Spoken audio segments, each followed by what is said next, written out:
नमस्कार मित्रों, आप सभी का स्वागत है हमारे यूट्यूब चैनल तरुण जी के क्लास में। मैं हूं तरुण और आज मैं आपके लिए लेके आया हूं मित्रों ग्रेड 2 का जो जो बाल विकास का जो पेपर हुआ था ना, उसका जो ओल्ड क्वेश्चंस उनको यहां पर हम कवर करने वाले हैं। तो मेरी आपसे रिक्वेस्ट है कि आप हमारे जो यूट्यूब चैनल है उसको सब्सक्राइब जरूर कर लें। रोजाना 11 बजे हमारी लाइव क्लासेस होती है जहां पर हम क्वेश्चन को डिस्कस करते हैं। और आप ट्रस्ट नहीं कर रहे हैं, देखना अब यही क्वेश्चंस आपको ग्रेड 3 में कॉपी एंड पेस्ट मिलेंगे। तो मेरी रिक्वेस्ट है वीडियो को पूरा देखें, साथ ही साथ हमारे साथ लाइव टेस्ट लगाएं क्योंकि ये लाइव चल रहा है। तो लाइव टेस्ट जरूर लगाएं जिससे कि ये क्वेश्चंस आपके कवर हो जाए और आपको ये याद हो जाए, क्योंकि यही क्वेश्चंस आपको पेपर में मिलने वाले हैं। तो फिलहाल वीडियो को लाइक कर दीजिए, माता रानी कृपा होती है। हम वीडियो को स्टार्ट करते हैं। क्या बोलता है हमारे ये क्वेश्चंस। तो सबसे पहले 24 फरवरी का सेकंड शिफ्ट का पेपर है, तो यहाँ पर हम डिस्कस करते हैं। तो क्वेश्चन नंबर फर्स्ट था कि द्विध्रुवी बाइपोलर डिसऑर्डर, द्विध्रुवी को हम बाइपोलर डिसऑर्डर कहते हैं, ये किस प्रकार का विकार है, क्वेश्चन में पूछा गया था पेपर में। तो ऑप्शन ए है मनोदशा मूड, ऑप्शन बी है अधिगम, ऑप्शन सी है व्यक्तित्व और ऑप्शन डी है विचार या थॉट। तो जल्दी से 5 सेकंड के अंदर आपको आंसर देना है।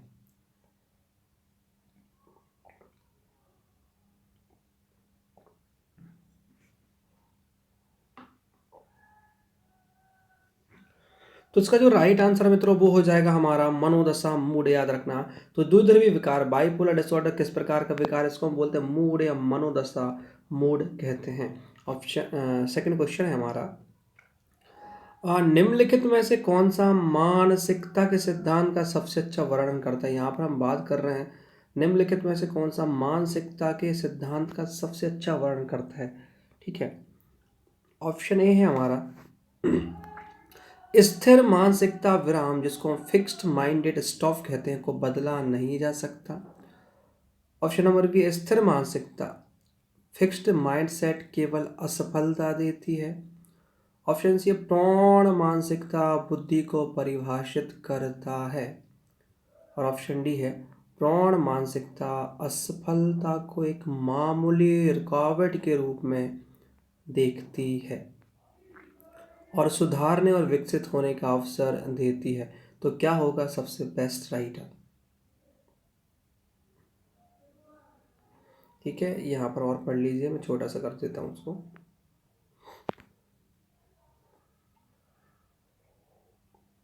तो इसका जो राइट आंसर होगा दोस्तों वो हो जाएगा हमारा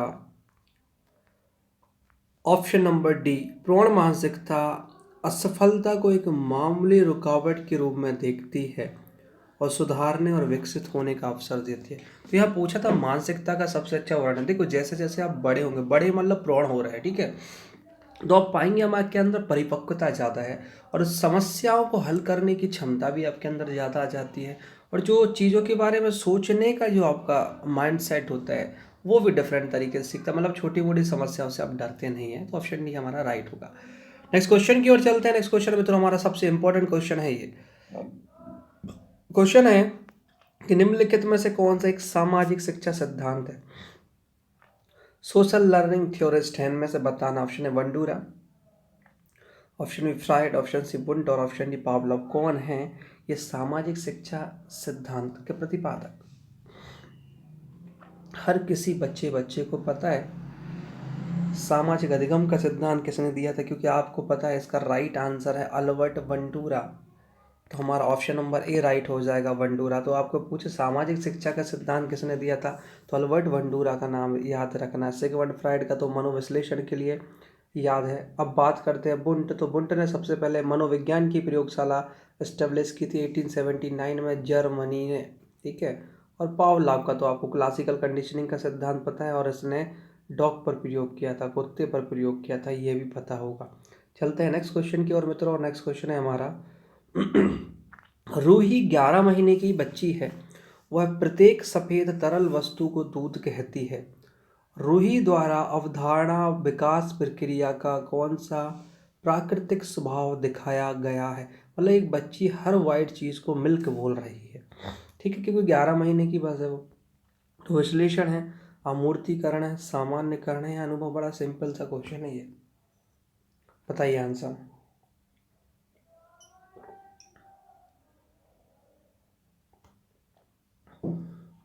इसका जो राइट आंसर होगा वो होगा अमूर्तीकरण, एब्स्ट्रैक्शन। तो वो बोल क्या रही है, 11 महीने की बच्ची वह प्रत्येक सफेद तरल वस्तु को दूध कहती है और रूही द्वारा अवधारणा विकास प्रक्रिया का कौन सा प्राकृतिक स्वभाव दिखाया गया है? ये अमूर्तीकरण। ठीक है, उसके मन में ये चल रहा है कि हर वाइट चीज क्या हो रही है, मिल्क है। नेक्स्ट क्वेश्चन मित्रों हमारा कि सामान्यतः अधिगम निम्न पर आधारित व्यवहार में एक स्थायी परिवर्तन माना जाता है। अधिगम मतलब लर्निंग या सीखना। ऑप्शन ए है चुनौतियां और सुदृढ़ीकरण, ऑप्शन बी है चुनौतियां और अनुभव, ऑप्शन सी अभ्यास और अनुभव, और ऑप्शन डी है अभ्यास और चुनौतियां।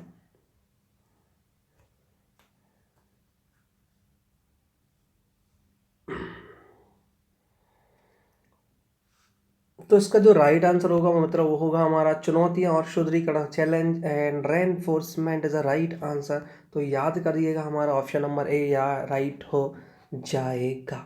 ठीक है, बहुत बढ़िया, ऐसे बने रहिए हमारे साथ।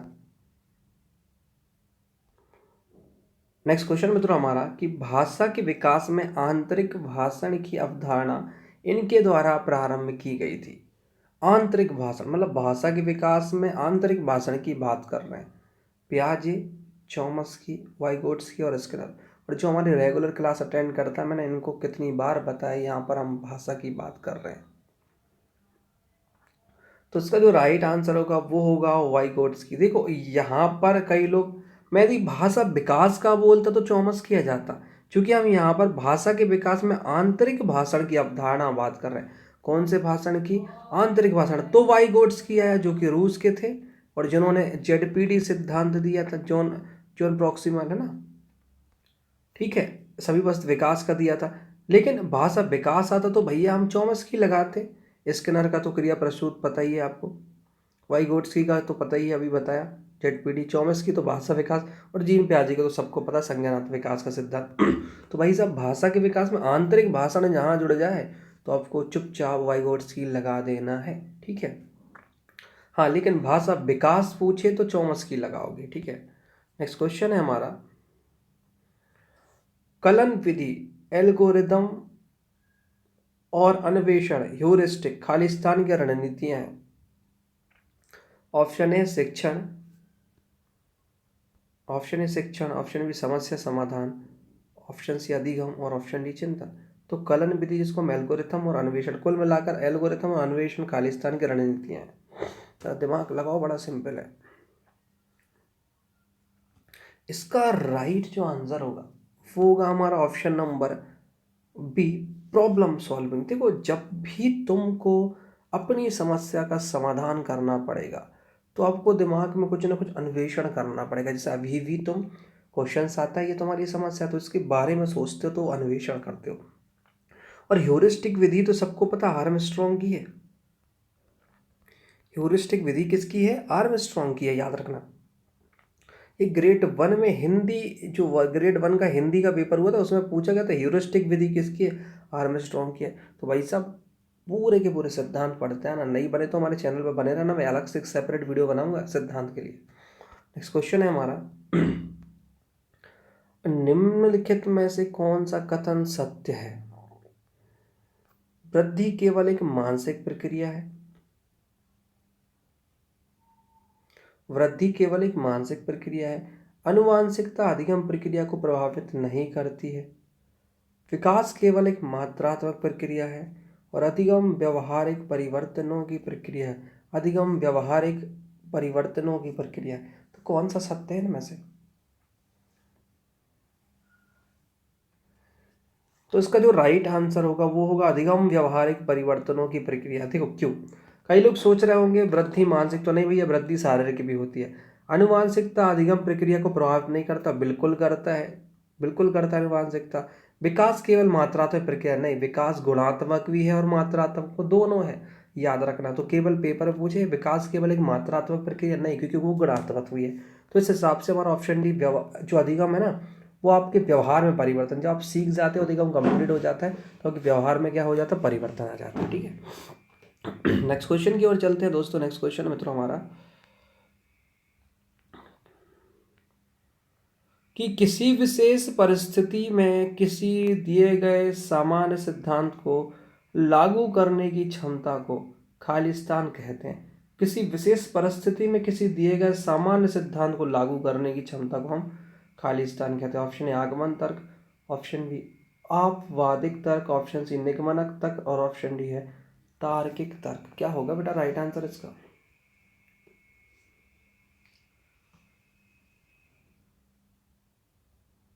किसी विशेष परिस्थिति की बात कर रहे हैं, आंसर को जल्दी से दिया करो ना, जैसे क्वेश्चन समझो समझ लो पेपर में बैठे हो। तो इसका राइट आंसर होगा वो निगमन तक होगा, डिटेक्टिव रीजनिंग होगा। ठीक है, आगमन विधि निगमन विधि जब पढ़ोगे तो तुमको पता चल जाएगा।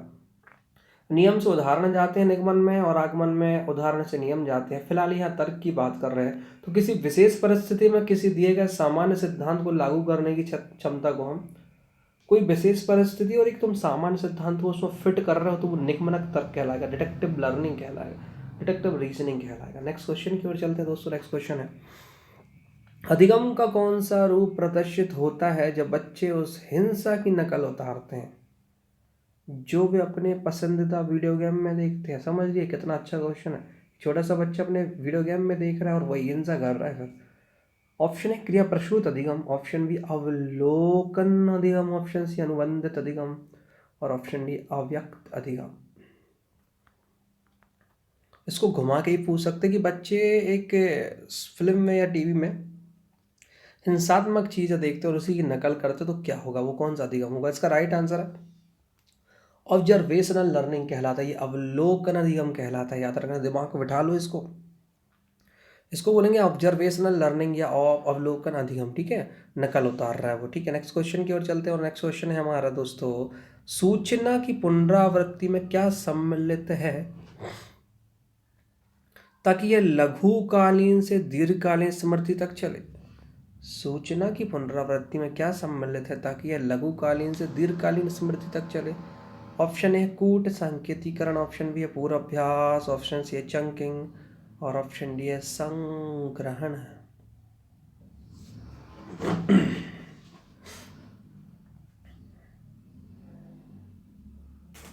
तो उसका राइट आंसर होगा, ये होगा पूर्वाभ्यास, रिहर्सल।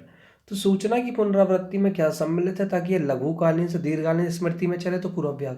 तुमको जैसे कोई भी चीज़ को क्या करना है भाई, लंबे समय तक याद रखना। आज तुम्हारा बाल विकास का पेपर है तो तुमको लंबे समय तक याद रखना, उसके लिए आपको क्या करना पड़ेगा? पूर्वाभ्यास, बार बार पढ़ना पड़ेगा। बार बार जब बार बार पढ़ लोगे तो दिमाग में चीज़ें बैठ जाती हैं, है ना, पुनरावृत्ति से, कि वो फिर लंबे समय तक याद रहती हैं। नेक्स्ट क्वेश्चन है मित्रों हमारा, दो संस्कृतियों के बीच व्यवहार में अंतर के लिए इसे उत्तरदायी माना जा सकता है। दो संस्कृतियों के बीच की बात कर रहे हैं ना, तो कल्चर है अलग अलग, वहाँ पर अंतर बताना है। ऑप्शन है भौगोलिक पृष्ठभूमि, ऑप्शन बी है समाजीकरण, ऑप्शन सी अनुवांशिकता और ऑप्शन डी है वातावरण।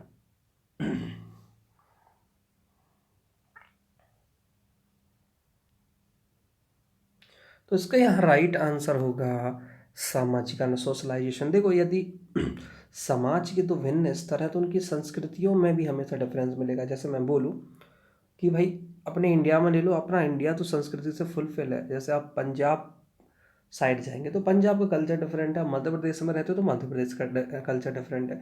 तो इन दोनों की संस्कृतियाँ अलग हैं, तो उनके स्वाभाविक सी बात है। तो उसके लिए आपको समाजीकरण, सोशलाइजेशन, उसको आपको उत्तरदायी माना जा सकता है। ठीक है, नेक्स्ट क्वेश्चन है हमारा, प्याजे के संज्ञानात्मक विकास के खालिस्तान महत्वपूर्ण चरण है। ये तो बच्चों वाला क्वेश्चन पूछ दिया, जल्दी बताओ 5 8 4 3। बचपन से ही पढ़ते आ रहे हो, बाल विकास का पहला चैप्टर यही है। तो इसका राइट आंसर होगा 4। तो आप सभी को पता है कौन कौन से हैं, संवेदी, प्रेरक, मूर्त, अमूर्त, औपचारिकता। ठीक है,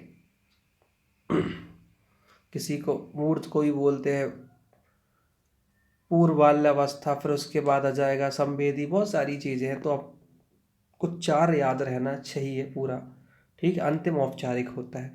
नेक्स्ट क्वेश्चन है हमारा, सभी सामाजिक स्थितियों से निपटना आसान है यदि आप अपने खालिस्तान के बारे में जानते हैं। आप हर सामाजिक स्थिति से निपट लेंगे यदि आपको खुद पता है क्या है। ऑप्शन है रुचियाँ, ऑप्शन बी है खूबियाँ, ऑप्शन सी है व्यक्तित्व और ऑप्शन डी है शौक, मतलब हॉबीज़। बताओ क्या होगा राइट आंसर इसका? बड़ा सिंपल है, इसका राइट आंसर हो जाएगा मित्रों व्यक्तित्व, यदि आप अपने व्यक्तित्व मतलब पर्सनालिटी, व्यक्तित्व से तात्पर्य सिर्फ दिखना नहीं होता कि भैया आप अच्छे दिखते हो तो आपका व्यक्तित्व अच्छा। पर्सनालिटी मीन्स ओवरऑल आपके मस्तिष्क या आपकी थिंकिंग, ये व्यक्तित्व कहलाता है। नहीं तो आप समझ लो कि मैं अच्छा दिखता हूँ तो मैं, मेरा व्यक्तित्व अच्छा है, नहीं भाई साहब, वो पर्सनालिटी वर्ड से आप अपने आप के कपड़े से जोड़ दे तो नहीं। व्यक्तित्व मतलब आपकी थिंकिंग, आपकी सोच, आपके विचार।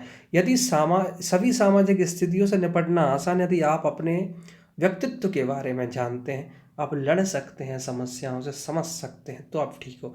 और फिलहाल आज का लास्ट क्वेश्चन है मित्रों हमारा, कि आमतौर पर बौद्धिक स्तर की गणना शैक्षणिक प्रदर्शन के साथ खाली स्थान से संबंधित होती है।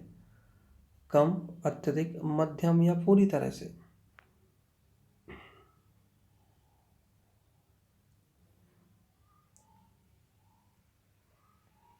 तो इसका राइट आंसर होगा हमारा ऑप्शन नंबर बी। तो आमतौर पर बौद्धिक स्तर की गणना शैक्षणिक प्रदर्शन के साथ अत्यधिक सह संबंधित होती है। अत्यधिक क्या होती हैं? सह संबंधित होती है। तो फिलहाल मित्रों ये था हमारा एक छोटा सा सेशन, क्योंकि टाइम की अभी कमी के कारण आपको 15 ही क्वेश्चंस मिल रहे हैं। लेकिन यदि आपको हमारी लाइव क्लास लेनी है, फेस टू फेस लाइव जो चलती है, वो फेसबुक पर 2 से 3 चलती है और रात में 9 से 10 चलती है। तो मेरी आपसे रिक्वेस्ट है, यदि जो लोग नए हैं और देख रहे हैं, तो फेसबुक पर आपको सर्च करना है CTET शिक्षक भर्ती। ये हमारा ग्रुप है फेसबुक पर, बड़ा फेमस ग्रुप है इंडिया का, ठीक है, जिसमें कि लगभग 35,000 लोग मेंबर हो चुके हैं। और साथ ही एक फेसबुक पर पेज है मैथ्स विद तरुण सर, ठीक है। फेसबुक पेज का नाम है मैथ्स विद तरुण सर, ये सर्च करिएगा तो हमारा फेसबुक पेज मिल जाएगा। वहाँ पर रोजाना रात 9 बजे अभी फ़िलहाल जियोग्राफी की क्लास चल रही, तो दोनों पेज और ग्रुप को ज्वाइन करें, जिससे आपको लाइव क्लासेस मिल सके। और साथ ही हमारे साथ बने रहने के धन्यवाद। रोजाना 11 बजे यूट्यूब पर क्लासेस होती है, तो उनको ज़रूर अटेंड करें, क्योंकि ये आपको कहीं ना कहीं प्रॉफिट पहुंचाएंगे CTT और MPTT एग्ज़ाम्स में। तो मिलते हैं कल 11 बजे, जब तक के लिए जय हिंद, जय भारत।